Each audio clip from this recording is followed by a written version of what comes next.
Hey everybody, thank you so much for watching another one of my interviews on my show, William Wallace for America. Of course, I like to say I am William Wallace, if you know the reference. But with me today is a gubernatorial candidate for the state of Louisiana, John Schroder. John, thank you so much for being on today. I really appreciate it. Welcome. Well, I got to tell you, you were one of the first people, I think, out the gate in this race. But I can't say you were the first person out the gate because when you look at your record, as I've looked at your record and I've kind of watched your path, you were kind of out of the gate a long time ago, I think, and mentally speaking. Well, it's sort of unbeknownst to me. Yeah. You know, the government service was never something that I had on my checklist. You know, I don't have anybody in my family ever been in politics, but you know, as I've gotten older and as I got older into my later 40s, and you know, I miss serving. You know, I served in the Army for about 7.5 years. Went into the infantry, and through that process, I went in the Army wanting to be a CID agent, like the Criminal Investigation Division, like the FBI of the Army. Okay. But you had to be in the Army to apply. It was sort of odd. This was back when Ronald Reagan was the president. I mean, I'm old, man. I graduated from college in 1984. I know I look younger. You look a lot younger than that. But when I was coming out of college at Southeast in '84, I'm not going to say a recession, but we were in a slowdown. The federal government really wasn't hiring. They were doing information sessions. And I wanted to be an FBI agent. And so, I mean, I was fixing to graduate, and I didn't have a job. And the reality was kicking in because I had no way to really survive, right? So, were you married at that point? No. I was only 21, 22 years old. I was 21, fixing to be baby 22, and my neighbor actually told me about who was a special agent assistant in charge, I think, in New Orleans, and told me about the CID in the Army, which is, again, a Criminal Investigation Division. So I looked into it, long story short. I actually made a visit to Birmingham, Alabama, which is outside of Gadsden, Alabama, where Fort McClellan was. And that's where the MPs and CID agents and a lot of federal people went for training, for law enforcement training. So long story short, I looked into it. I decided that's what I wanted to do. So how do you get into this thing? Well, I walk in a recruiter's office.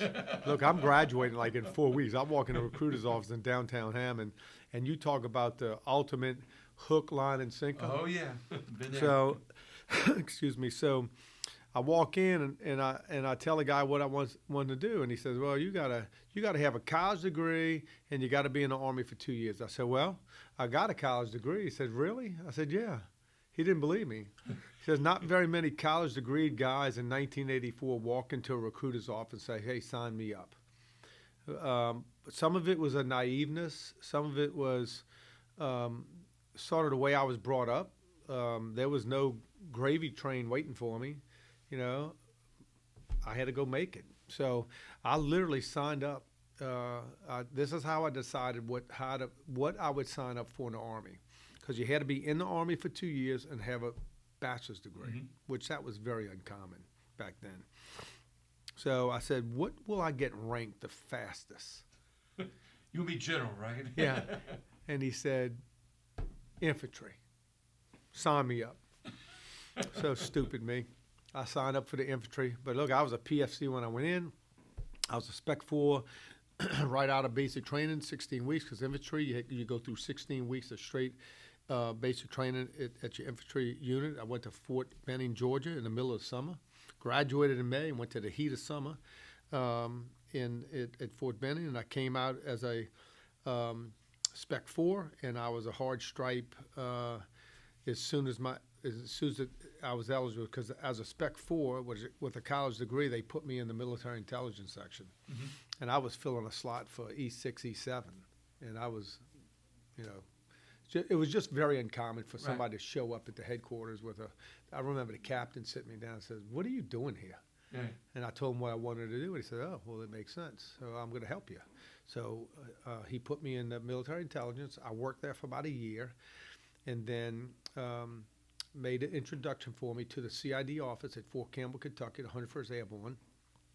And I forget what it is. It's been a long time ago. But there's something that allowed you to come and work in another section.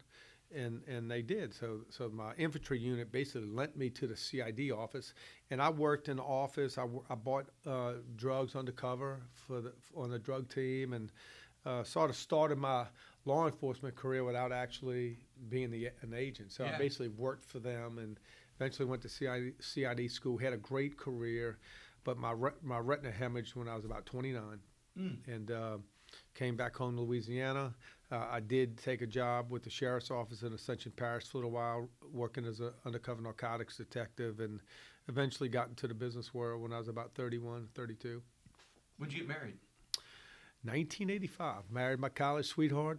We fixing to hit number 38 here in a few weeks. Wow, that's amazing. Mm-hmm. Y'all both look so young.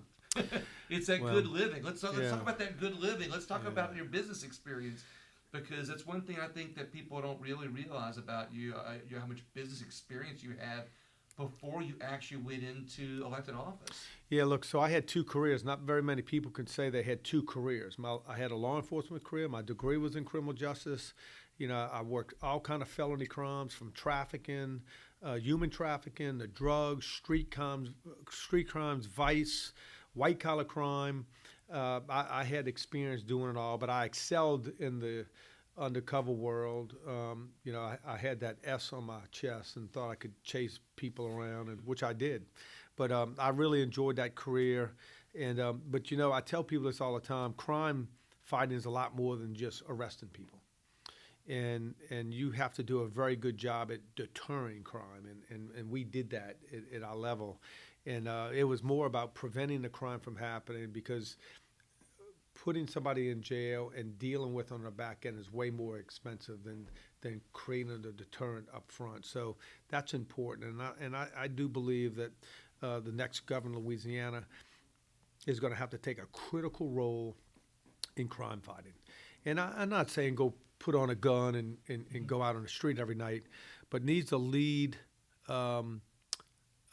some changing and change, in my opinion, because I think our sheriffs and our police departments do an outstanding job. It bothers me to see the lack of support from society in general. I don't like how you can get in a police officer's face and say whatever you want and provoke, curse, spit, whatever, trying to provoke something bad to happen from these cops, and then scream. Just because you have a uniform on doesn't give somebody else the right to stand there and do it. I think that needs to be a crime in itself. I think we have to show a more of intolerance towards this behavior towards law enforcement. Right. We have to do a better job at putting violent criminals in jail and keeping them in jail. You mentioned your business experience and stuff a little while ago. But you're also talking about crime fighting, and something comes to my mind when you say that is there's a bridge between the two that I don't think that enough people either realize or have a lot of knowledge about, which I'm going to ask you about, because I kind of see in a bridge that you might have to help our community. A lot of people realize that business opportunity is actually connected to crime or the lack of crime. The stronger your business community is in your community in your state, the less crime there is. And you've got a strong business acumen about you, because I want to ask you about that here, and then I want you to tell us how you think you would connect that to that bridge to lowering crime. Yeah, so I was born and raised in a business family. My father was a Chrysler dealer back in the day when Chrysler was just a little bump on the log, and here in New Orleans, where I went to school, high school at East Jefferson, and played football and baseball there. But my father was born and raised. My mother was born and raised in New Orleans, and he had a car dealership on Canal Street. So I grew up washing cars and cleaning mechanic stalls and all that kind of stuff. I've done everything in the car business except sell a car. It's sort of funny, but so you're never a car salesman. No, but my dad was an entrepreneur, and I wanted to be, like I said earlier, I wanted to be an FBI agent. But when I had my eye injury, the next best thing was being in the business. Yeah. So I tell people I've had two professional careers, but I love being in business. Ellie and I've done a lot of small retail, from grocery stores, tanning salons, laundromats. We have our own real estate company where we own and manage a decent portfolio of real estate. Ellie's a licensed builder, contractor. She is, though, a retired teacher and administrator, but she's been in the building business full time for about the last 12 years. So we've done a lot in business. We understand what it is to invest and have to produce. And there's no such thing as, let's take off on Friday and let's go play golf. Yeah. No. No, this is the real world, man. And if you're gonna make it as a small business owner, it's 6 days of Mondays. And when I was younger, I worked 7 days. As I've gotten older and come to grips with my spiritual life and understanding your faith, if you don't have enough faith that you don't have to work on Sunday, then you need to go work on your faith. Yeah. But I mean, we've been in business for over 31 years. I mean, my experience in business has really allowed me, when I eventually got in the legislature, to really bring something different to the table, because I understand what the 85 percentile go through every day. Exactly. Because I still am that person.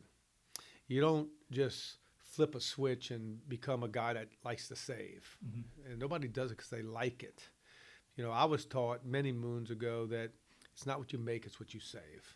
And if you're gonna accumulate the earthly things, it's not about what you make, it's what you save. And it's living within your means. And I brought that a whole attitude to government. I spent 9.5 years in the legislature.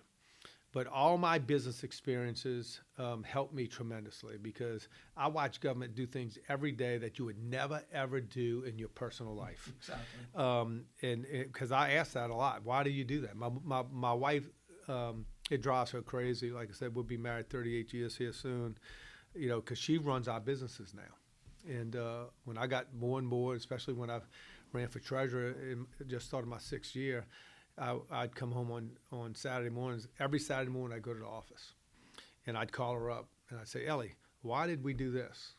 Or Ellie, why did we do that? And she would say, you're not at the state capitol. Why I did it? Why did I do it? Because you weren't here, and you were in Baton Rouge, and it's my decision. I said, okay, see you when I get home. I love it. So I believe my experience being an investor, and when I say investor, my first retail business was a country grocery store outside of Abita Springs, Louisiana. Cost me $50,000 to open up that business. That was like in 1991 or 1992. And I remember standing on the front porch, crossing my arms, looking up and down the highway, and saying, damn, how am I going to pay this loan back? Because I thought, now again, I was like 30, 31 years old. I thought if I opened my front door, build it and they will come. Put up a big billboard, whatever, that people were just going to automatically walk in this door. Well, guess what? It don't work that way. And I tell people to this day, because Ellie and I have invested in small businesses, in people. We've helped keep people in this state. I love helping some mom and pop open their business and get started. So I tell them all the time that story, because you don't have success when you open your business. And just being there doesn't make you successful. You have to do more than just open your front door. So right. That was a tough. It took me a while to build that business, and that was my first retail business. But going back a little bit, my really first business was in construction, and I had my own painting company. I basically painted my way through college, painting houses, not art paint. Right. Construction. Out in the sun. Yeah, construction, painting, things like that. I had a couple friends that I grew up with, and we painted, whenever we could. Somebody did it full time, and the other, I did it supplemental when I was in school, not playing football or whatever. But I really come to love the construction. So in my entire adulthood, I have been around the construction business in one way, shape, or form. Even when I was a narcotics guy, on the weekends or whatever, whenever I had any time off, I was painting somebody's rooms or painting their houses or whatever. So I've been around it my whole life. And then we got into it full time at some point. So it's interesting because everything you're saying you're kind of been in that backbone or in that how should we say the nuts and bolts of what makes an economy work. Right. Construction, business. You've been military, law enforcement. So, but the other thing that comes to my mind is work ethic. And I did a show a few weeks ago on work ethic, and did a podcast on it, and because I really believe that one of the things that is destroying freedom in America and jobs in America is a lack of work ethic. Right. And I think that that's something that we need to, not only teach our children and give back to the community, but it's something that we need to do to lead by example. And that strong sense of work ethic inside of people is kind of what makes our communities work and our state work and keeps freedom in America, because it keeps government, away from us. When we're self-independent and self-reliant as an individual, it keeps the federal government away. But when we're self-dependent as a state, Right. we teach the citizens to. So Right. maybe comment on that, but also the next question I'll have to ask you after that is your pathway to governor or to a better state of Louisiana through hard work ethic or narratives and ideologies, which some will, and I kind of know the answer already, but I want to show that difference, because all too often I think people look at the hot topics as who they're going to vote for, but I think not often enough people don't look at the work ethic that somebody has. I think work ethic creates your freedom. And I sort of said it in the same way earlier, just in it's not what you make, it's what you save. Well, if you don't get out of bed every day and put your shoes and socks on and go to work, you will never make anything. And if you don't make it, then you can't save it. So that's where your freedom comes from. At least freedom in the sense where you create the opportunity where you have a choice. You either have a choice when you're in business for yourself to go to work or not or whatever. It's still your decision. If you don't go to work, well, your business is going to fail. Okay. Right. But if you don't have a work ethic, and this isn't something that I can, hey, work ethic in your book. Right, exactly. It's not there. No, and I talk as treasurer. I talk a lot about saving, because we're one of the worst states in the nation when it comes to savings.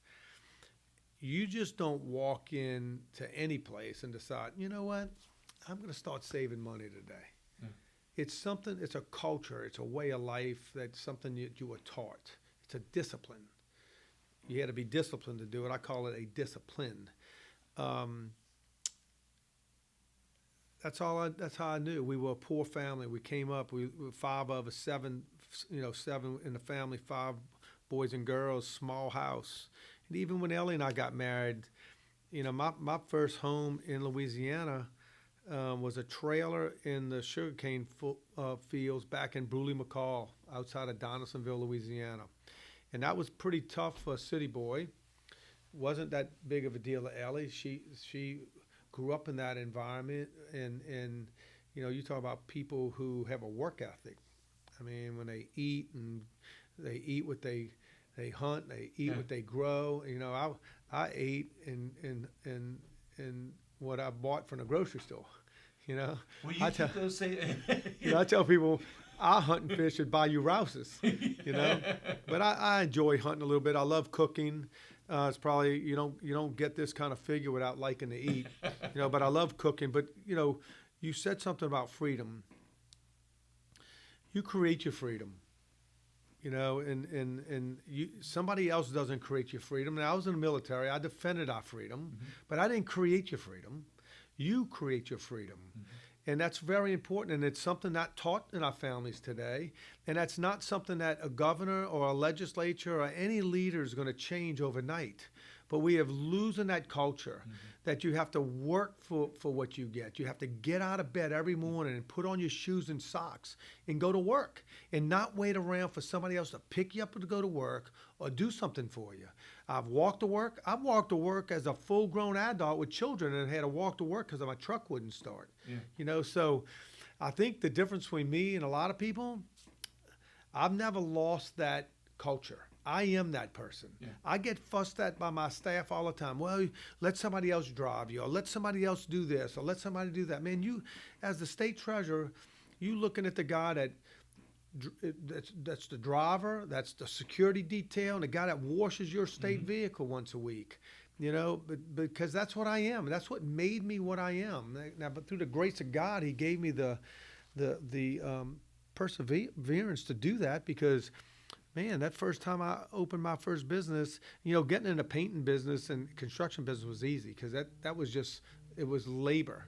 You know, you didn't have an inventory. But man, when I opened my first retail business and I had to put all those groceries in the store, and my father said, "Son, you got to fake it till you make it, and you got to have a lot of inventory." Well, I had a lot of inventory, but nobody to buy it. So I'm gonna interrupt you on something because you're talking of for what I'm hearing. It's like not only work ethic, but you had your work gloves on. Yep. Your whole life you put your work gloves on, and it sounds to me like as state treasurer, you didn't take those work gloves off.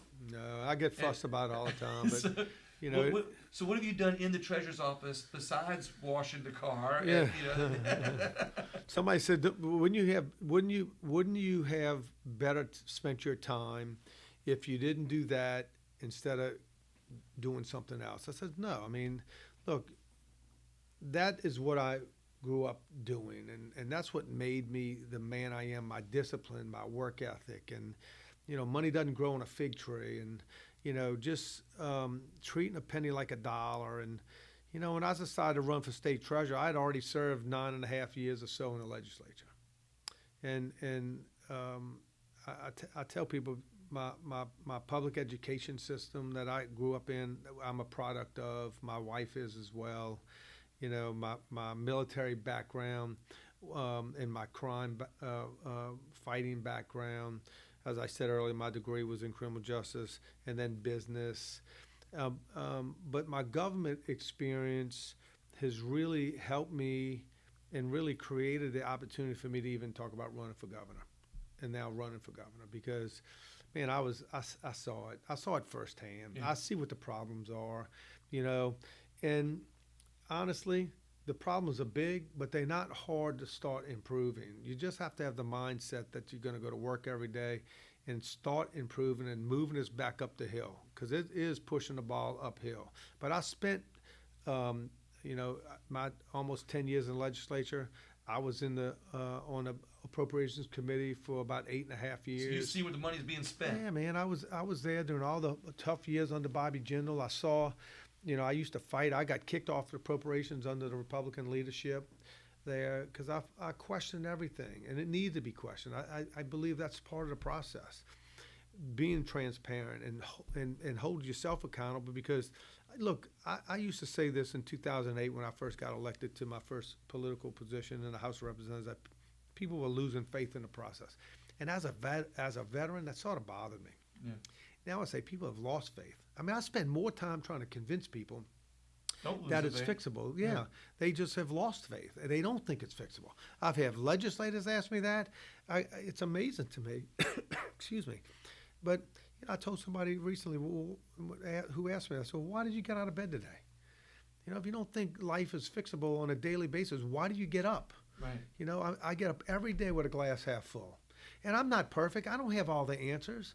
But you know what? I'm driven to go find the people who have the answers, and let's go move the ball. Let's fix things. Because, look, if you sit around waiting for that person, that genius that knows something about education and transportation and DEQ and labor and healthcare and education and all the different things that goes on, that person doesn't exist. We're trying to find, I want somebody that has the experience and the people skills and the wisdom that can bring all the different assets to the table to solve problems that this state faces, because they're massive. This isn't about ideas. This is about having an executive who has walked the walk, who's made mistakes, who's invested, who's lost, who's gained, and been through it all and understands it.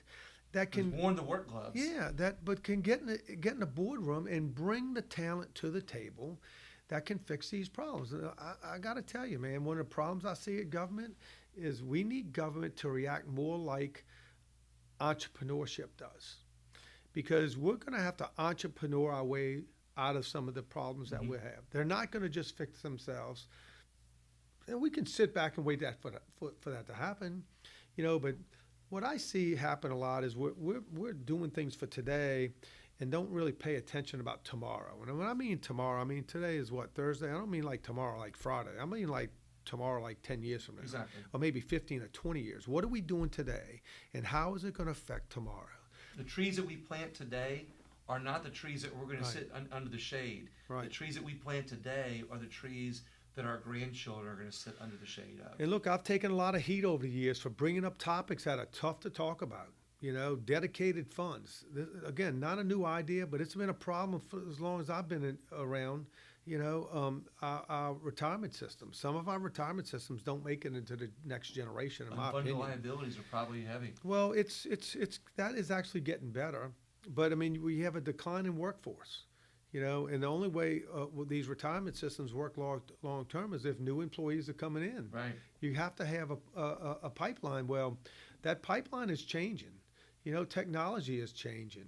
We need to do things differently. We produce differently. And you have to be open to that. And even at 62, I'm open to change every day. I love the young talent coming up It's today. almost like you're at an age where you've experienced the air quote younger generation of how things are done, but you've been in government long enough to kind of see the pivot that's about to happen, because you've seen the money, you see where it's being spent, and you're prepared to make the change and put a team together to be able to make that change. Is that what I'm hearing? Yeah, look, I think we need an executive to go in and run the operation. I mean, I'm not so. I'm not the most political savvy person. Although some people say, well, you've won quite a few elections for not knowing much about politics. I am who I am. I represent the 85 percentile, you know, and I think the 85 percentile is not represented enough in government today. But, you know, I just believe we need somebody who understands the plight, all right? I'm going to ask that question in a minute here. Yeah, who has the compassion, because let's face it, you know what one of my biggest lessons in government is? There are a sector of our society who can't get by without government's assistance. Whether you like it, agree with it, or not. Is it a broken, corrupt system? Sure it is. But that 4, 5, 6-year-old kid who was born into that poor, uneducated, unhealthy family, it's not his or her fault. You know, so government does have a role. You don't want to become dependent on any one system. You want to give them the work ethic and all the things so they can go create their own wealth. And wealth is in the eyes of the beholder, right? That's right. So you want to have that discipline and all those things in place to sort of help that happen. And you don't want to deter that from happening anyway. You don't want to create incentives to not do it. You don't want to sort of de-incentivize So it. you want to kind of create the environment for people to be able to succeed in Louisiana, but also keep a government structure to help those who can't, or are born into a situation where it's harder for them to get out of it. Yeah, I would say it this way. I think most people would agree that government does not do very many things well. You know, other than an unclaimed property program at Treasury, I'm gonna ask you which about that in a second. is one of the top programs in America. Yeah, The public has no faith that government does anything well, right? right. So, one of the things that not provoked, but sort of I thought about a lot when I wanted to run for governor was, now that I've experienced Treasury, nobody thinks about the human resources and the administrative side. And these are families too. These are individuals who this is their jobs. Right.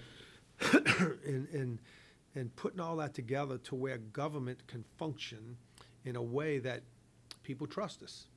You know, so I took that very serious when I took over as treasurer, and I paid attention to those things. I paid attention to my workforce and making sure that they had a safe environment and a productive environment to go to work every day. And it's sort of been my little guinea pig. And it worked. You know, when I got elected state treasurer, I didn't bring a single person in off my campaign team. Nobody. That's awesome. I walked into Treasury with my wife. I got elected on a Saturday. We walked in on Monday, introduced ourselves, and we hadn't looked back. You know, we hold high standards. I want to improve. And I had to sort of get that across to the staff when I first got there that, hey, this isn't a political job to me. This is a job. And how do how do we create a better service to the taxpayers of Louisiana? I say this all the time. Our bosses are the 4.6 million people. I'm not your boss. Right. I'm just here on behalf of the 4.6 million people. And every decision you make, you need to keep in mind who the boss is. You just got to be the liaison between Right. the people that are there in the government jobs, that are doing what they're told, and the people that voted for you.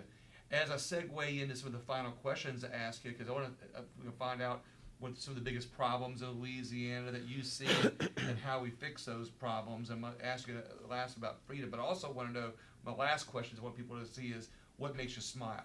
And but before as we segue into that is when you keep talking about the treasurer's position and and giving the money back to the people, there's a sense of responsibility that the treasurer has that you've taken seriously, which is the unclaimed properties, and you kind of taken a lot of joy in giving that money back to the people that does not belong to the state but belongs to the people. I believe that's a sentiment where you're giving the government's money back, almost like a Robin Hood-esque type thing, but you're doing it legally. You're doing, here's your money, it's unclaimed, and it's not the government's money. Right. And you took your job seriously to give that money back to the people. Using that sentiment of giving something back to the people. I'm not replying to government, another government program. Yeah. I'm replying to the general session. It's the people's money. And I fought this governor over that, and it took me 3 years to get a constitutional amendment passed that told the government to keep their hands off of this unclaimed property money, because this money doesn't belong to the taxpayers. It belongs to a individual. Every dollar, even though we might not be able to find them, it belongs to an individual. And the program was created so when this money gets lost, either by a bank, insurance company, or whomever, deposit, royalties, stocks and bonds, it would come to the state. The state were the stewards of this money and charged with going to find you. But I said when I became treasurer, it looks like we've created a boondoggle for the state. They take this money in under the guys that were doing it on your behalf, but whatever was left over at the end of the year got spent in the state general fund. So when I tell people we have $1 billion on paper, there's only about 50 million in cash. The rest of it is in paper because they've spent it. Well, what happened when I became treasurer, we put such an incredible attention in it. We invested, we got rid of paper processing, and we did a lot of things that increased our outcomes incredibly. I mean, like 350% increase, went from doing 25 million a year to a year ago, I think we did 71 plus million. I mean, went from doing 30,000 claims to 200,000. Well, we didn't have enough money to pay the claims at the end of the year. So I went to the legislature and I had to fight. You talk about political problems in Baton Rouge and with the legislature. I had to fight a Republican Senate committee for 3 years that kept blocking that bill in Senate Finance. I could not get a Republican lawmaker because the then Senate president didn't agree with it because the governor didn't like it. And the governor was blocking it. And I could not get a Republican on the Senate committee to pass out of committee that bill. And it wasn't until under this term, under Paige Cortez's leadership, did we get that bill out. Now, I had to do some things that I didn't want to do, like tell them, you know what, guys, this isn't your money. I'm the state treasurer. The Constitution puts me in charge of the finances. I held like $52 million of unclaimed property money and said, you're not going to get it. Send in the Marine Corps, whoever, I'm not turning over the money. And I love how you fought for the people's money. So I forced them to do it. Yeah. I forced them to do it because they wanted the money so bad. They were like terrorists, okay? They needed the money, wanted this money so bad to spend wherever they wanted to spend it, that I held it hostage. I like the sentiment that you're talking about. They wanted to spend it, kind of like we have a $1 billion surplus this year. Yeah. They're looking on how they're going to spend it, where I kind of think we should probably need to save it because there's going to be shortfalls, next year or the year after that. Yep. And it sounds like that's kind of your thinking. But let's start wrapping up a little bit on things like, what do you see as some of the major problems Louisiana is faced with, and what are, and of course the solutions would be long, and we could talk about those later. But Right. in simplicity, what are the major things that you see wrong with Louisiana, and what do you see as being the probably the quickest, easiest, or the priority things that you can do to fix those things? Well, I think crime ultimately is the number one issue we face. If we can't have safe communities around this state, then we're just done. And nobody's going to want to be here. We can't be on the news every night with another murder, another carjacking. It has to stop. And so we're going to have to pour our resources. We're going to have to pour our leadership. The governor can't particularly go out on the street and stop it him or herself, but we need to make it a priority. We need to move some resources that way. We need to do what we have to do to support our sheriffs, our police departments. We have to have the best state police organization in America, but that's going to take an investment, and we're going to have to make it a priority. If crime is our number one issue facing our state, and I'd argue that it is, then we better address it, because if you don't have safe communities, you're not going to have investment, you're not going to have jobs, because business people like me and Ellie aren't going to want to live in a community where we invest our money, but the police can't keep us safe, or our kids can't get educated. So I think crime and education is critical, but I'll start with crime. I think we have to have a zero tolerance, and we have to take our streets back. The criminal needs to know that those streets are yours and mine. They're ours. These are our streets, our communities, our neighborhoods. If you want to commit a crime, you're going to go someplace else. We need to put violent criminals. They made jails for a reason, and that's where they're going to be. If you can't participate in community and go get a job and put food on your table like every other red-blooded American, then go live in a prison. That's going to be your community. If you want to commit crimes and be a professional at it, then you're going to have a professional community inside a jailhouse. That has to be our mentality. But let me just share this, because this is important. You have to support law enforcement. You have to protect them so they can do their jobs. Mm-hmm. You have to protect them from lawsuits.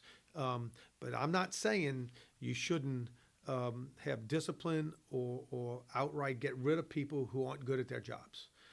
They have bad cops. They got bad teachers. They got bad politicians. They got bad doctors. They got bad professionals in every profession across. And what typically happens, though, you get out of that profession by either get fired or whatever. So I'm not saying that we shouldn't be held accountable or have strong accountability. Absolutely you do, and have to be transparent. And you have to, if you want to be a police officer, man, that's an unbelievable job to have. And you have to be all in, and you have to live a zero tolerance when it comes to how you carry yourself in the street. That's as important as putting bad guys behind the jail. But it's critical. You have to have a good state police, but more than anything, you have to have a partnership. State police have to work with sheriffs. Sheriffs have to work with PDs, and because crime knows no zones, it just goes. Right. But the criminal needs to know we're in charge. Go commit your crime in Mississippi, but you're not going to do it in Louisiana. That's number one on the list. Number two, education. Everything else falls on education. I don't care what ailment we have in this state. It all starts with education. You can't have 350,000 kids reading below grade. You can't have 6,000 kids dropping out of high school every year. Right. You can't have 4.6 million people in your state, 2 million on Medicaid, 900,000 on Medicaid. That's not enough people going to work and paying income tax. We want to do some things with taxes and all, and that's all great. But if you don't have enough people with quality jobs, paying for services, then all of a sudden you have such a drain, which is why Louisiana is number one per capita for federal money. You made a good analogy there, and thanks for spending a few minutes extra with me here. That a lot there's people who want to get rid of income tax, good, bad. Of course, everybody thinks it's good, right? But you're painting a picture that I haven't seen anybody say yet, which is you're saying if we don't have the jobs, we don't have the good paying jobs, we don't have the education that supports the jobs or the businesses to bring them here, it's going to be lopsided. We're not going to be able to have no income tax, because if you don't have the jobs Right. And that's the thing about not having any income tax.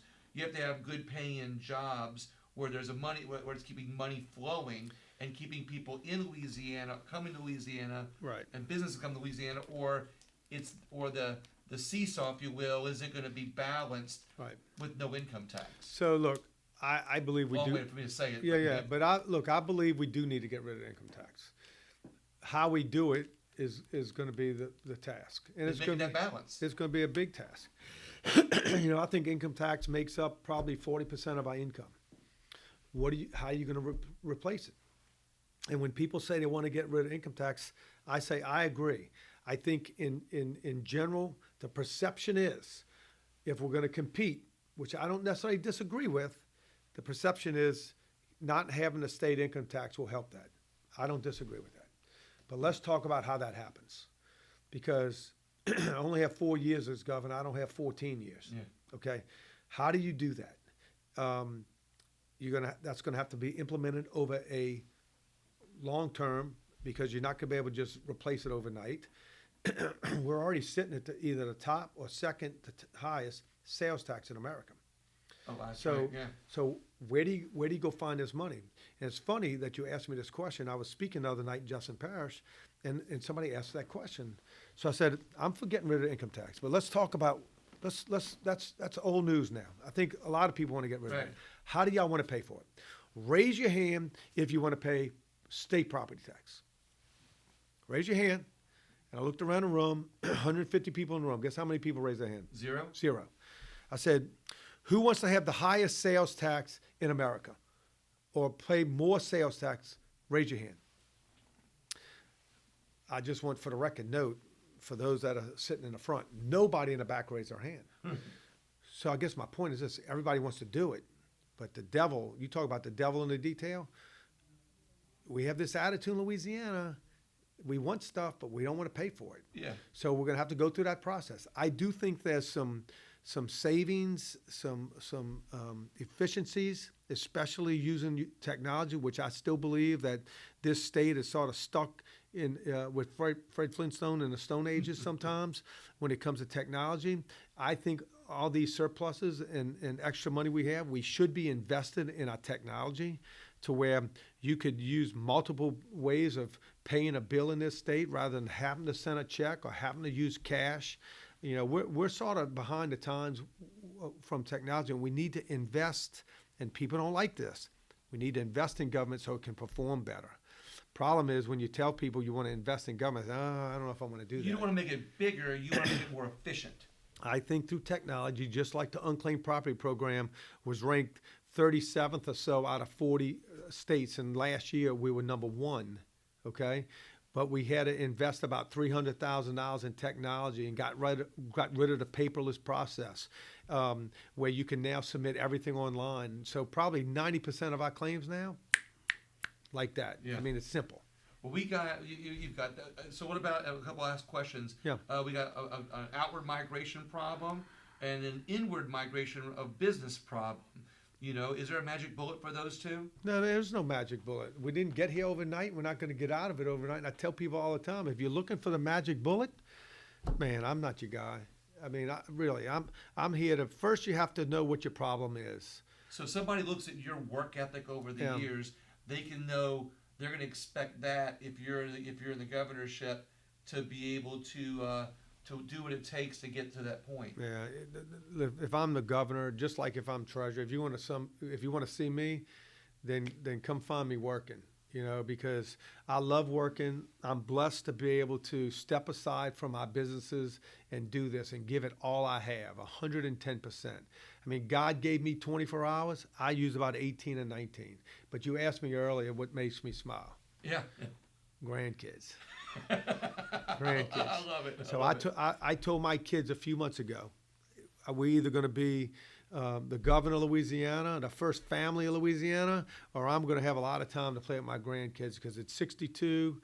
I'll be 60. Yeah, I'll be 62 on election day. We'll see what happens. But I will tell you this: what you get from me is somebody who's honest, who owes nothing to anybody.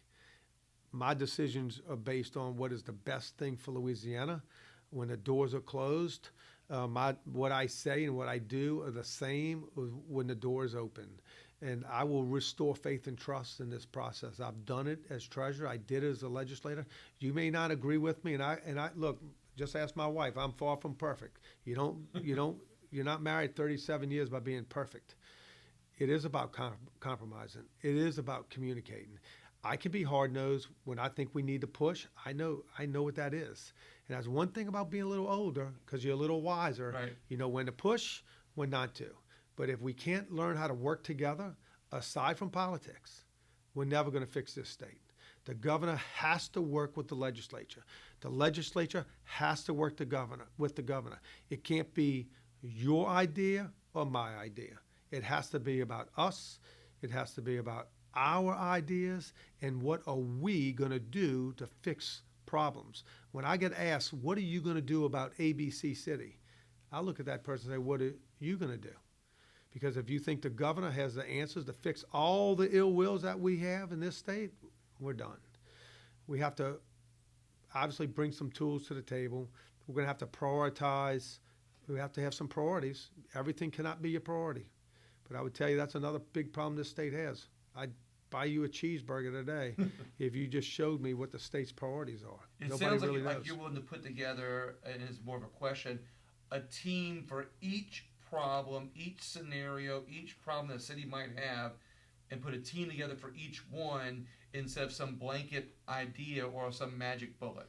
Look, I think the governor needs to work very closely with the statewide elected officials on insurance, on treasury. I don't think this governor nor the past worked together with the statewide elected officials enough. I think we can. Both parties, no question. Look, when I got to the legislature, the Democrats were majority. The Republicans were the minority. I headed this group that the media coined as the budget hawks, but it didn't start off on budget issues. It started off with educating. I would have retreats, and I'd bring in people from the health, Department of Health, and bring people in from DOT and just wherever to teach us about the system and the state system. It later turned into more budgetary stuff because what we learned was everything revolves around the dollar. That's right. You can talk about all these social issues you want, and I think in general we're probably going to agree on all the social stuff, but who's managing the money? That whole building revolves around money, and I think you need a CEO to do it. Last question. I believe freedom in America is under attack. Now, of course, you're running for governor of Louisiana, and of course, I think that hey, we live in America, but of course, I think freedom's attacked everywhere. Where do you think that freedom is under attack in America, and how that translates to Louisiana, and what will you do to protect it? Yeah, I think what bothers me the most is not only is our freedom under attack, but we're inviting it. We're letting it happen. That bothers me. So look, I think government has its space, but government isn't the cure-all, fix-all to every ill will in society. We're allowing that to happen. Instead of churches and communities fixing their problems, we're relying on government to fix it. If you don't think that's true, just go to any big group, and you can ask 5 questions where people are relying on government for something. It's unbelievable. Almost everybody is relying on government today for something, to where it's eroded our freedom, and freedom comes at a cost. And I don't necessarily mean blood, but that means you have to go to work every day. You have to go create opportunity every day. If not, and you expect government to do it, then you ultimately give up your freedom. That is a problem, but that can change very quickly. Okay? And you're going to help do that. Absolutely. John, thank you so much. You're welcome. I really appreciate your time. I really do. I not only appreciate the time, but I appreciate the information, and I hope that everybody shares this information. Again, if you're whatever platform you're watching this on, it's on multiple platforms. It'll be on Rumble, it'll be on Twitter, it'll be on CloudHub, Facebook, and you'll be able to find the podcast version to this interview on all major podcast apps at William Wallace for America. Thank you all very much. Thank you, John. You're welcome. And y'all have a great day.